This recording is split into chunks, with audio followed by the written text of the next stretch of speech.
दोस्तों आज हम एक्सप्लेन करने वाले हैं हाल ही में आई मूवी दो खिलाड़ी को, जो कि आपको जरूर पसंद आएगी। इसलिए वीडियो को अभी लाइक कर दीजिए। हम चलिए कहानी शुरू करते हैं। तो मूवी की शुरुआत में हम दो भाई बहन को देखते हैं, मदन और राजी, जिनके माँ बाप एक एक्सीडेंट में मारे गए थे और इनका ख्याल अब इनकी बुआ ही रखती है। हालांकि ये दोनों भाई बहन एक दूसरे से काफी प्यार करते थे और एक दूसरे का ख्याल भी काफी अच्छे से रखते थे। धीरे धीरे समय बीतता है और ये दोनों बड़े हो जाते हैं। फिर एक दिन हम मदन को रेसिंग करते हुए देखते हैं, क्योंकि उसे रेसिंग का काफी शौक था, पर बैलेंस बिगड़ने की वजह से उसका एक्सीडेंट हो जाता है और राजी उसका इलाज कराती है। साथ ही वो उसे रेसिंग वगैरह से दूर रहने के लिए भी कहती है। ऐसे इनकी जिंदगी काफी अच्छी चल रही थी, जहाँ बीच बीच में इनकी बुआ भी इनका हालचाल लेने आया करती थी। इसके बाद एक दिन मदन जब अपने दोस्तों के साथ रेसिंग वाली जगह पर आता है, तो वहाँ वो सबको काफी अच्छे अच्छे स्टंट करके दिखाता है, जो देखकर वहाँ खड़ा एक आदमी कार्ति उससे जलने लगता है। तभी वहाँ पर इन लोगों का लीडर आता है, जिसकी हर कोई इज्जत करता था,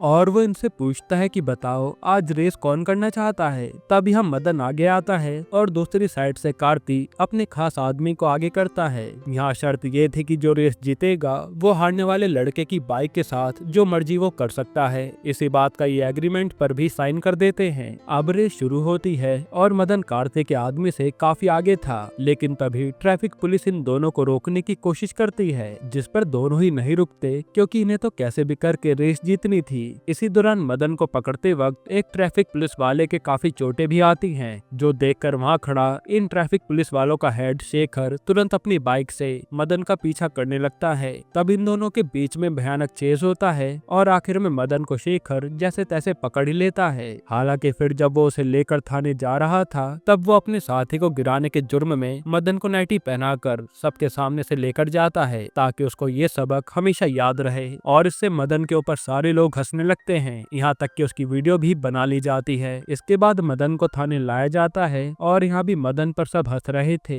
हालांकि जब मदन के दोस्त उसे छुड़ाने आते हैं, तो एक पुलिस वाला कहता है कि 10,000 रुपए लाओ तो मैं इसे छोड़ दूंगा। साथ ही वो मदन से रेस करने वाले लड़के को भी ढूंढ रहे थे। फिर शाम को मदन देखता है कि कार्ति अपने आदमी के साथ आकर 10,000 रुपए भर देता है, तो पुलिस उसे जाने देती है। ये देखकर मदन को अच्छा नहीं लगता और पैसे न होने के कारण मदन को आज थाने में ही रुकना पड़ता है। तभी रात को वहाँ शेखर आता है, जो बताता है कि आज थाना इंचार्ज काम से बाहर गए हैं, इसलिए मैं ही ड्यूटी पर आया हूँ। यहाँ शेखर को देखकर मदन को और भी गुस्सा आने लगता है, जो देखकर शेखर गुस्से में उसे उसकी नाइटी वाली वीडियो दिखाता है कि तेरे जैसे लड़के का यही हाल करना चाहिए, और इसे मैंने YouTube पर भी अपलोड कर दिया है, ताकि हर कोई इससे सबक सीख सके। जो देखकर मदन सिर्फ शेखर को घूरे जा रहा था। इस पर कांस्टेबल मदन को ही पीट देता है कि गलती करने के बाद भी तुझ में शर्म नहीं है। अब अगले दिन जब मदन थाने से बाहर आता है, तो कार्तिक के साथ ही उसके हार जाने पर उसकी फेवरेट बाइक में आग लगा देते हैं, जो मदन देखता रह जाता है। हालांकि उसके मन में सबसे ज्यादा गुस्सा शेखर के लिए भर चुका था कि अगर वो उसे ना पकड़ता तो वो ये रेस जीत जाता। इसके बाद मदन पर उसकी बुआ का कॉल आता है कि मैंने राजे के लिए लड़का पसंद किया है, इसलिए तू भी रेस्टोरेंट में आ जा। तब मदन भी वहाँ पहुँच जाता है, जहाँ वो लड़के की फैमिली से मिलता है। इसके बाद जैसे वो लड़के से मिलने जाता है, तो वहाँ कोई और नहीं बल्कि शेखर ही था, जो राज्य से बात कर रहा था। ये देखकर मदन कुछ कह नहीं पाता। तभी शेखर राज्य से पूछता है कि मैं तुम्हें पसंद हूँ या नहीं, अभी बता दो। जिस पर राज्य कुछ सोचती है और कहती है कि हाँ आप मुझे पसंद हो। पर यह सुनकर मदन को अच्छा नहीं लगता, और वो तो चाहकर भी राज्य को बता नहीं सकता था कि मुझे ये आदमी पसंद नहीं है। जिसके बाद ये लोग अपने घर जाने लगते हैं और शेखर के भैया उसे कहते हैं कि लड़की तो अच्छी है, पर उसका भाई गुंडा लगता है। लेकिन शेखर कहता है कि मुझे लड़की पसंद है, उसके भाई से क्या लेना देना। इधर राज्य भी मदन से शेखर की तारीफ किए जा रही थी कि लड़का काफी अच्छा था और बुआ को भी पसंद है, इसलिए मैं तो शादी के लिए तैयार हूँ। जो सुनकर मदन मन ही मन किलस रहा था। अब ऐसे दिन बीतते हैं और राज्य और शेखर की कॉल पर बात होनी शुरू हो जाती है, और दोनों को एक दूसरे का साथ काफी पसंद आ रहा था। फिर एक दिन शेखर राज्य के साथ आकर अपने हाथ का स्टैचू बनवाता है अपने प्यार प्यार की निशानी के तौर पर। इसके बाद रात को जब मदन अपने दोस्तों के साथ घूम रहा होता है तभी उसे शेखर ड्यूटी पर नजर आता है। तब वो जानबूझकर शेखर से पंगा लेने के लिए अपने दोस्तों के साथ नशे में होने की एक्टिंग करता है ताकि शेखर उस पर कुछ एक्शन ले और वो अपनी बहन को उसके खिलाफ भड़का सके। लेकिन शेखर तो उसे वहाँ से जाने के लिए कहता है, पर ये लोग तो अभी भी मान नहीं रहे थे। तभी शेखर ऐसा नाटक करता है जैसे वो राजी से बात कर रहा हो। ये देखकर मदन चुपचाप वहाँ से निकल जाता है कि कहीं ये राजी को कुछ बता ना दे। इधर हम सुक्का नाम के एक गुंडे को देखते हैं जो ड्रग्स का बिजनेस करता था। यहाँ वो एक आदमी को जिंदा जला देता है क्योंकि उसने उसे धोखा दिया था। और हम समझ पाते हैं कि सुक्का कितना खतरनाक आदमी है, यहाँ तक कि मंत्री भी उसकी जेब में रहते हैं। इसके बाद आज राजे से मिलने के लिए शेखर की पूरी फैमिली उनके घर पर आती है। तब मदन उनके सामने अपने एरिया की बुराई करने लगता है ताकि ये लोग खुद ही अपना रिश्ता तोड़ दें। यहाँ तक कि जब वो चाय पीने बैठते हैं तो वो पूरे घर में मच्छर मारने वाली दवाई छिड़का देता है जिससे पूरी फैमिली परेशान हो जाती है। फिर अगले दिन शेखर के भैया उसे अपने ऑफिस में बुलाकर कहते हैं कि हमें राजी से तुम्हारी शादी नहीं करवानी, हम कोई और लड़की देखते हैं। पर शेखर को तो राजी पसंद आ गई थी। तभी इनकी बातों से हमें पता चलता है कि शेखर के भैया ये चाहते थे कि शेखर भी उनके बिजनेस में हाथ बटाए, लेकिन शेखर ने ये ट्रैफिक पुलिस की जॉब चुनी। हालांकि शेखर कोई आम ऑफिसर नहीं है बल्कि उसे ऑर्डर सीधा सेंटर की तरफ से मिलते हैं और पूरे एरिया में हर कोई उसकी इज्जत करता है, इवन कमिश्नर भी। फिर हम मदन को अपने एक दोस्त की शॉप पर देखते हैं जो वहाँ से जा रहा होता है। तभी उसे एक लड़की दिखती है जो चलते चलते गिर जाती है और सब उस पर हंसने लगते हैं। लेकिन मदन जाकर उस लड़के से बात करता है क्योंकि वो उसे पसंद आ गई थी। तब लड़की बताते है कि मेरा नाम प्रिया है और फिर प्रिया यहाँ से बातें करके चली जाती है। इसके बाद जब मदन अपने घर पर आता है तो वहाँ पहले से शेखर आया हुआ था और राजी के साथ शेखर को देखकर मदन को फिर से गुस्सा आ जाता है। तब यहाँ शेखर राजी को वो हैंड स्टैचू गिफ्ट देकर चला जाता है। पर मदन का चेहरा देखकर राजी उससे पूछती है कि आखिर बात क्या है, तो शेखर से गुस्सा क्यों रहता है। जिस पर आज वो कह देता है कि मुझे शेखर पसंद ही नहीं है, जो सुनकर राजी हैरान थी। इसके बाद हमें पास्ट का सीन दिखाते हैं जब मदन बच्चों के साथ खेल रहा होता है तो उसे कोई साला कहकर बुलाता है क्योंकि उसे उसकी बहन पसंद थी। तब मदन जाकर इतने बड़े लड़के से लड़ने लगता है तो लड़का उसे खूब मारता है, पर मदन को उस साले शब्द से नफरत हो जाती है। फिर जब राजी मदन के पास आती है तो मदन उसे कहता है कि मैं नहीं चाहता कि तेरा पति कोई भी ऐरा गहरा लड़का बने, इसलिए वादा कर जो लड़का मैं तेरे लिए पसंद करूंगा तो उसी से शादी करेगी। तब राजी भी उससे वादा कर देती है। फिर सीन प्रेजेंट में आता है और राजी मदन से कहती है कि मैंने तेरे कहने पर शेखर नंबर डिलीट कर दिया है और वो उसे वही स्टैचू देती है कि जा इसे शेखर को वापस कर दे, अब मैं ये रिश्ता नहीं रखूंगी। जिसके बाद अगले दिन मदन शेखर के पास आकर कहता है कि आज के बाद मेरी बहन से दूर रहना, तेरे जैसा आदमी उसका पति नहीं बन सकता। फिर वो अपनी बहन को कॉल करके शेखर से बात भी कराता है तो राजी भी कह देती है कि हम ये रिश्ता नहीं कर पाएंगे क्योंकि मदन को तुम पसंद नहीं हो, जो सुनकर शेखर का दिल टूट जाता है। साथ ही हम मदन उस स्टैचू को भी उसी के सामने तोड़कर जाने लगता है। तब शेखर को गुस्सा आता है, वो मदन को चिल्लाकर कहता है कि तू आज से मेरा साला है और तेरी बहन से तो मैं शादी कर रहूंगा। पर साला सुनकर मदन को गुस्सा आता है और उसके दोस्त उसे पकड़कर ले जाते हैं। अब अगले दिन मदन अपनी बुआ को कॉल करके राजी की बात कराता है कि तू बुआ को भी मना कर दे कि मुझे शेखर पसंद नहीं है। तो राजी भी ऐसा ही करती है, पर बुआ को तो शेखर पसंद था। जिस पर मदन कहता है कि अब शेखर से राजी की शादी नहीं होगी, मैं दूसरा लड़का ढूंढूंगा।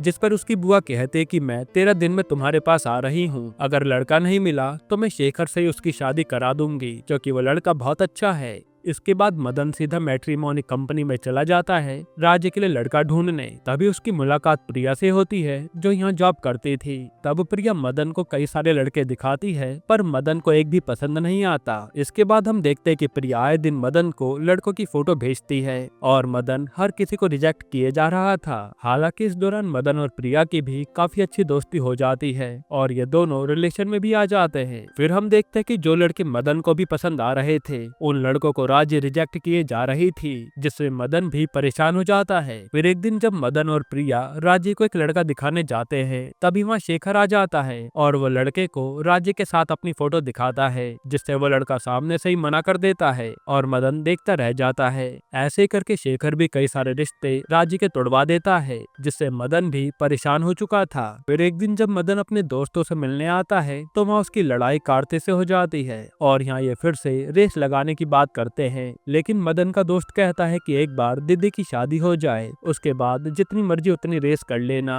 इसके बाद प्रिया एक दिन राजी को अकेले में एक रेस्टोरेंट में बुलाती है और आज वो कहते कि दीदी मैं जानती हूँ कि आप किसी लड़के को हाँ क्यों नहीं कर रही, क्योंकि आपको शेखर से प्यार है, लेकिन आप अपने भाई के चक्कर में न जाने क्यों किसी और से शादी करने को तैयार हो रही हैं। जिस पर राजी कहते कि मैं अपने भाई की बात को नहीं टाल सकती, उसके सिवा मेरा है ही कौन। तब प्रिया उसे समझाती है कि अभी मदन गुस्से में है, इसलिए वो बस शेखर को रिजेक्ट कर रहा है, लेकिन जब उसका गुस्सा शांत होगा और आपकी कहीं और शादी हो चुकी होगी, तब अगर वो सॉरी भी बोलेगा तो उसका कोई फायदा नहीं होगा, क्योंकि शेखर तो तब तक आपकी जिंदगी से जा चुका होगा। ये सुनकर राजी को भी लगता है कि हाँ उसे शेखर से ही शादी कर लेनी चाहिए और वो मदन को भी मना लेगी। तभी वहाँ शेखर आता है जिसने प्रिया को जानबूझकर बात करने के लिए भेजा था। अब ये दोनों बात कर ही रहे होते हैं, तभी वहाँ मदन भी प्रिया से मिलने आ जाता है, लेकिन यहाँ शेखर और राजी को साथ में देखकर उससे गुस्सा कंट्रोल नहीं होता और वो शेखर पर एक ग्लास फेंक देता है, जो देखकर राजी को अच्छा नहीं लगता और वो कहते कि मैं शेखर से ही शादी करना चाहती हूँ। इस पर मदन उसे काफी कुछ सुना देता है और इन दोनों भाई बहन में लड़ाई होने लगती है। तब मदन आज उसे बता देता है कि शेखर ने उसे रेस के दौरान पकड़ा था और नाइटी में उसे सब जगह बेइज्जत भी करा था, इसलिए वो उससे नफरत करता है। पर राजी तो शेखर से प्यार करती थी और वो चाहती थी कि मदन भी उसकी फीलिंग समझे, पर मदन तो गुस्से में राजी से सारे रिश्ते नाते तोड़कर चला जाता है। फिर हम कुछ दिनों बाद का सीन देखते हैं जहाँ राजी और शेखर की शादी उसकी बुआ करा रही थी। वहीं मदन अपनी बहन की शादी में ना आकर आज कार्ती से रेस करता है और जीत जाता है। तभी मदन पर शेखर की वीडियो आती है जिसमें वो उससे कह रहा था कि देखा मैंने तुझे अपना साला बना ही लिया ना, जो देखकर वो गुस्से में कार्तिक की पूरी बाइक को ही तोड़ देता है। अब इसके बाद राजी अपने भाई से दूर ससुराल तो आ गई थी, पर वो अपने भाई की नाराजगी से बहुत परेशान थी, क्योंकि वो उससे बात तक नहीं कर रहा था। फिर एक दिन जब शेखर की लोकल गुंडों से किसी बात पर लड़ाई हो जाती है, तब वहाँ से मदन जाते वक्त ये फाइट एंजॉय करने लगता है, जो देखकर शेखर भी सोचता है कि इसके मन से मेरे लिए इतनी नफरत कैसे जाएगी। वहीं हम प्रिया को देखते हैं जिससे मदन ने ब्रेकअप कर लिया था, क्योंकि उसी ने राजी और शेखर को मिलवाया था और प्रिया का भी कहीं मन नहीं लग रहा था। फिर एक दिन जब शेखर ड्यूटी पर होता है तो वो एक एम्बुलेंस में कुछ अजीब चीजें नोटिस करता है और वो ड्राइवर से एम्बुलेंस का दरवाजा खोलने को कहता है। तभी दरवाजा खोलने से पहले वहाँ सुक्का आ जाता है और वो कहता है कि इसमें मेरा माल है। इसी बात पर इन दोनों की बहस होने लगती है और गुस्से में सुक्का उसे बता देता है कि इन सब पैकेट्स में मेरे ड्रग्स हैं, लेकिन तू एक नॉर्मल ट्रैफिक पुलिस वाला है और मेरा कुछ बिगाड़ नहीं पाएगा, तेरे सारे बॉस मेरे पैसों पर पलते हैं। ये कहकर वो वहाँ से चला जाता है और शेखर कुछ नहीं करता। इसके बाद जब बुआ और मदन कहीं जा रहे होते हैं, तभी पुलिस आकर मदन को पकड़ ले जाती है, जो देखकर बुआ के होश उड़ जाते हैं कि इसने अब क्या कर दिया। फिर जब राजी को ये बात पता चलती है तो वो शेखर से मदन को छुड़ाने के लिए भेजती है। तब वहाँ पुलिस वाला बताता है कि जज की बीवी की किसी ने चैन स्नैच कर ली है और जिस बाइक से चोरों ने ये कांड किया है वो मदन के नाम पर रजिस्टर्ड है, इसी कारण हमने इसे पकड़ा है। और जज की बीवी थी तो ये केस भी लंबा चलेगा जब तक चोर पकड़ा नहीं जाता। पर शेखर कहता है कि कोई तरीका बताइए इससे बाहर निकलने का, जिस पर पुलिस वाला बताता है कि आप इसे अपनी गारंटी पर अपने घर ले जाइए, लेकिन जब कभी भी हम पहचान के लिए बुलाएंगे तो इसे लेकर आना होगा। जो सुनकर शेखर मना कर देता है कि ये मेरी सुनता ही नहीं है, पर राजी का सोचकर वो इसके लिए मान जाता है। वहीं जेल में मदन के दोस्त भी उसे शेखर के साथ जाने के लिए कहते हैं ताकि शेखर इन सब की गारंटी पर इन्हें निकाल सके। इसके बाद शेखर मदन को सीधा अपने घर पर लेकर आता है और उसे रूम दिखाता है, तो मदन किसी से बात किए बिना अपने रूम में चला जाता है। ऐसे कुछ दिन बीतते हैं, पर मदन घर में किसी से भी बात नहीं करता था, जो देखकर उसकी बहन को बहुत दुख होता है। फिर एक दिन शेखर को राजी बताती है कि मैं मां बनने वाली हूँ। ये जानकर पूरा परिवार खुश हो जाता है, हालांकि इस बारे में मदन को कुछ भी पता नहीं था। इसके बाद राजी प्रिया को कॉल करके अपने घर बुलाती है और उसे मदन से बात करने के लिए भेजती है। तब प्रिया के काफी मनाने के बाद भी मदन नहीं मानता।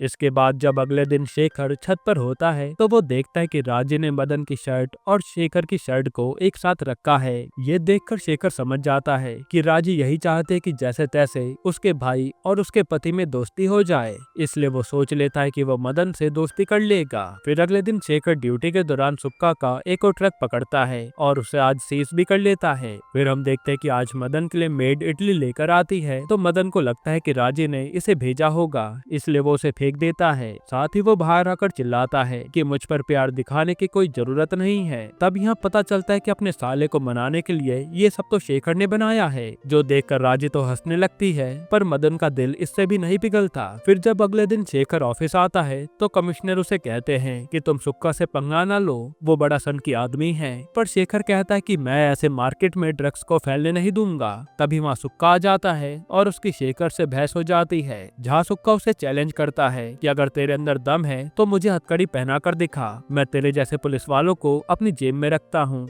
ये कहकर वो वहाँ से चला जाता है। फिर यहाँ जब प्रिया कहीं जा रही होती है तो वो देखते कि मदन को कुछ गुंडे मार रहे हैं। तब प्रिया आकर मदन को बचाती है और ये दोनों यहाँ से भाग जाते हैं। तब मदन को भी एहसास होता है कि प्रिया उससे कितना प्यार करती है, इसलिए वो उसे माफ कर देता है। फिर खबर आती है कि बुआ की मौत हो गई है, इसलिए वहाँ मदन और राजी आकर खूब रोते हैं। तब बुआ की बेटी उन्हें बताती है कि माँ ने ये अंगूठी और ये चैन खरीदी थी। वो चाहती थी कि मदन ये अंगूठी अपने जीजा को पहनाए और उसके जीजा ये चैन अपने साले को, लेकिन मदन तो शादी में आया ही नहीं, इसलिए आप लोग माँ की अब ख्वाहिश को पूरा कर दीजिए। लेकिन मदन तो अभी भी गुस्से में वहाँ से चला जाता है और शेखर वो अंगूठी पहन लेता है। इसके बाद हम देखते हैं कि शेखर ने सुक्का का ड्रग्स बिजनेस बंद करवाने के लिए अपने सीनियर्स को बुला लिया था, जो कि सेंट्रल विजिलेंस थे और ये लोग सुक्का को रंगे हाथों पकड़ने का प्लान करते हैं। इसके बाद कुछ दिन बीतते हैं और फिर एक दिन राजी मदन को जाते हुए कोशिश करती है कि वो बस एक बार देख ले कि उसकी बहन प्रेग्नेंट है, ताकि मदन का दिल भी पिघल जाए। लेकिन मदन तो उसकी तरफ देखे बिना ही चला जाता है। इधर आज शेखर अपनी टीम के साथ सुक्का की फैक्ट्री में रेड मारता है और सारा माल जब्त कर लेता है। वहीं मदन जहां से चोरी हुई थी उसी के पास की दुकान से सीसीटीवी चेक करता है तो उसे एक आदमी के हाथ में टैटू बना दिखता है। तब मदन सोच लेता है कि मैं चोर को पकड़कर बेगुनाह साबित हो जाऊंगा। वहीं उसके दोस्त कहते हैं कि तू अपने जीजा से मदद मांग लेना, और उन्होंने तो तेरी वीडियो भी यूट्यूब से हटा दी है। पर मदन कहता है कि मैं उसे कभी माफ नहीं करूंगा। इधर आज शेखर आकर सुक्का को अरेस्ट कर लेता है क्योंकि उसकी फैक्ट्री से ड्रग्स मिले थे। तो सुक्का देखता ही रह जाता है। फिर जब ये लोग सुक्का को जेल ले जा रहे होते हैं तभी एक ट्रक आकर इन्हें उड़ा देता है और हमें पता चलता है कि सुक्का ने ऑर्डर दिया था कि मैं मरने के लिए तैयार हूँ पर जेल नहीं जाऊंगा, इसलिए उसके आदमियों ने उसे ट्रक से उड़ाया था। इसके बाद सुक्का को हॉस्पिटल में एडमिट किया जाता है, पर मौका मिलते सुक्का वहाँ से भाग जाता है। वहीं इधर आज कार्तिक की गैंग ने मदन के दोस्त को मारा था, इसलिए वो यहाँ लड़ने आता है। तो पीछे पीछे शेखर भी आ जाता है। तभी मदन एक आदमी के हाथ में वही टैटू देखता है, यानी चैन इसी ने खींची थी। तब यहाँ लड़ाई शुरू हो जाती है और पुलिस वाले भी आ जाते हैं। उसी समय यहाँ इनका लीडर आता है जिसकी काफी चलती थी, और वो लड़के डिसाइड करते हैं कि एक बार रेस में मदन जीत गया तो मैं अपना गुनाह कबूल कर लूंगा और जेल चला जाऊंगा, जिस पर मदन मान जाता है। पर शेखर उसे रोक रहा था कि इसमें तुम्हारी जान भी जा सकती है, हम सबूत पुलिस को दे देंगे। इसी बात पर जीजा और साले में लड़ाई हो जाती है और मदन उस पर गोली तक चला देता है। हालांकि वो गोली शेखर को नहीं लगती, पर फिर वो उसे रेस करने के लिए नहीं रोकता। अब रेस शुरू होती है और बीच रास्ते में कार्तिक मदन और उसके दोस्त को गिरा देता है, जिसमें मदन को काफी चोटें आती हैं। तभी वहाँ शेखर आता है और कहता है कि चल तुझे एक आखिरी बार रेस करा ही देता हूँ, लेकिन जीतने के बाद तू राजी से वादा करियो कि कभी रेस नहीं करेगा। जिसके बाद शेखर ये रेस पूरी जी जान से करता है और जैसे ये लोग जीतने वाले होते हैं तभी वहाँ सुक्का के लोग आकर शेखर और मदन को उठा ले जाते हैं। फिर सुक्का शेखर के पास आकर कहता है कि मेरे से पंगा लेकर तूने अच्छा नहीं किया, अब तू और तेरा ये साथी दोनों मरेंगे। जो सुनकर शेखर सुक्का और उसके आदमियों को मारने लगता है और मदन को भागने के लिए कहता है ताकि उसे कुछ ना हो, पर सुक्का के आदमी शेखर को गोली मार देते हैं। हालांकि शेखर ने सुक्का के काफी सारे लोगों को मार दिया था। फिर यह देखकर मदन को भी काफी गुस्सा आता है कि मेरी बहन के पति को ये लोग मारने वाले हैं, और फिर वो बाकी लोगों को मारने लगता है, जिसके बाद वो अंत में सुक्का को भी मार डालता है। हालांकि इस लड़ाई में मदन भी पूरी तरह चोटिल हो गया था। वहीं हम देखते हैं कि राजे ने आज एक लड़की को जन्म दिया है। इसके बाद हमें हॉस्पिटल का सीन दिखाते हैं जहां ये दोनों जिंदा बच गए थे। तभी शेखर के पास मदन आता है और यहाँ ये सब एक हो जाते हैं। फिर हम कुछ समय बाद का सीन देखते हैं जहाँ शेखर और मदन जा रहे होते हैं और इन्हें कार्तिक मिलता है। वो बताता है कि मेरे साथी ने तो चैन चुराने के इल्जाम में खुद को सरेंडर कर दिया था। इसके बाद मैंने काफी बड़ी रेस जीती, लेकिन मैं जिंदगी की रेस में हार गया क्योंकि उस रेस के दौरान एक्सीडेंट में मेरे दोनों पैर कट गए। जो देखकर मदन को एहसास होता है कि उसकी बहन और शेखर उसे रेस करने के लिए मना क्यों करते थे। यहीं पर ये मूवी खत्म होती है। दोस्तों, आपको इमोशनल कर देने वाली मूवी कैसी लगी हमें कमेंट में जरूर बताइएगा। बाकी इसके अलावा आप कौन सी मूवी का एक्सप्लेनेशन चाहते हैं वो भी कमेंट कीजिएगा। और अगर आपको एक कमाल की सीरीज देखनी है तो आप ये वीडियो देख लीजिए।